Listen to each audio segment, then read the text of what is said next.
স্বাগত জানাচ্ছি আমাদের এসআরএন স্পোর্টসে। আপনি নিশ্চয়ই শুনেছেন কথাগুলো। আপনি আমেরিকা চলে গিয়েছিলেন দায়িত্ব হস্তান্তর না করে, কাউকে না জানিয়ে।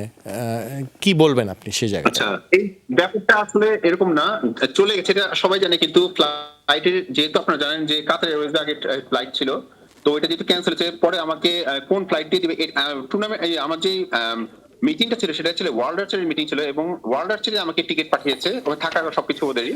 তো এটা আসলে বাংলাদেশ ফেডারেশনের সাথে না, তারপরেও আমি এটা জানিয়েছি, আমাদের যে গ্রুপে আছে সেই গ্রুপে আমি জানিয়েছি যে আমি চলে যাচ্ছি এবং এই ব্যাপারগুলি।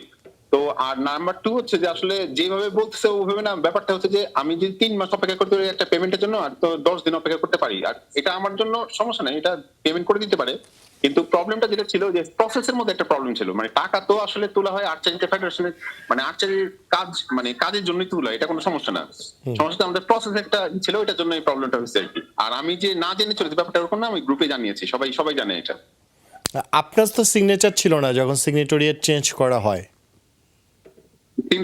আপনাকে আসলে একটু জানতে হবে কনস্টিটিউশনটা, এটা আসলে আমরা তো অনেক কিছু বলতেছি, কিন্তু আসলে অ্যাকচুয়াল কনস্টিটিউশনটা হচ্ছে আমাদেরকে অ্যাকচুয়ালি অ্যাপয়েন্ট করেছে হচ্ছে national sports council. National sports council means এটা বাংলাদেশ গভর্নমেন্ট আমাদের যেহেতু অ্যাপয়েন্ট করেছে, আমাদের প্রেসিডেন্ট থেকে শুরু করে যারা মেম্বার সবাইকে অ্যাপয়েন্ট করেছে ন্যাশনাল স্পোর্টস কাউন্সিল, এবং এটা ভেঙে দেওয়ার এখতিয়ারও তাদের, নতুন করে প্রতিস্থাপন করার এখতিয়ারও তাদের। হয়তো এখানে যেটা করতে হবে, আমি যদি রিজাইন দিই, আমি এখানে যদি পারফর্ম না করতে পারি, সেই ক্ষেত্রে এই রেজিগনেশন লেটারটা নিয়ে এনএসপি তে জমা দিতে হবে।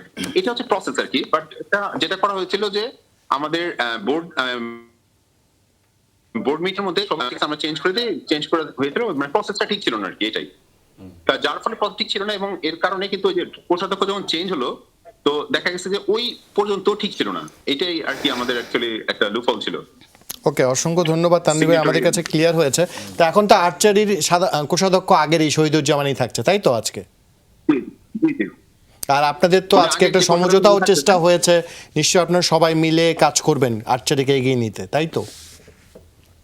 আমরা আগেও সবাই মিলে কাজ করতেছি, এটা জাস্ট একটা ভুল বুঝাচ্ছি, মানে নিজে যেমন হয়তো প্রসিডিউরাল একটা প্রবলেম আর কি, এটা কিন্তু আসলে আমাদের মধ্যে যেমন একটা ওরকম কিছু না, প্রসেসটার মধ্যে একটা সমস্যা ছিল, এইটাই। এছাড়া তো আসলে কিছু না, সবাই তো একসাথে কাজ করতেছি। আপনি নিশ্চয় চায়না যাবেন, খেলা দেখতে যাবেন নিশ্চয়, সভাপতি যাচ্ছে, সাধারণ সম্পাদক যাবে। চায়নার ব্যাপারটা হচ্ছে যে আমি বলি আপনাকে, চায়নাতে আসলে হয়েছে কি, আমরা তো চাই, এটা আমি নিজেও চাই যে আমাদের বাংলাদেশের ফুল টিম পাঠানোর জন্য, এটা কোনো প্রবলেম নাই। আমাদের মন্ত্রী মহোদয় আজকে বলেছেন যে আমাদের সাথে যে মিটিং হয়েছে সেখানে বলেছেন যে উনিও চান যে ফুল টিম পাঠাতে, অফকোর্স। এখন যেটা হচ্ছে যে আমাদের তো আসলে টাকার সোর্সটাও করতে হবে, এটা তো বুঝতে হবে। আমি বলে দিলাম, চলে গেলাম, একটা ফুল টিম পাঠাতে আমার লাগে প্রায় 60-70 লক্ষ টাকা লাগে। তো এটা আমার সোর্স করতে হবে, এবং অ্যাজ পার দা এটাই করতে হবে। আমি যাওয়ার আগে অ্যাকচুয়ালি চায়নার এই প্ল্যানটা ছিল এরকম 6-7-8 জন যাবে আর কি, কারণ আমি তো ট্রেনিং এন্ড সিলেকশন কমিটি ছিলাম।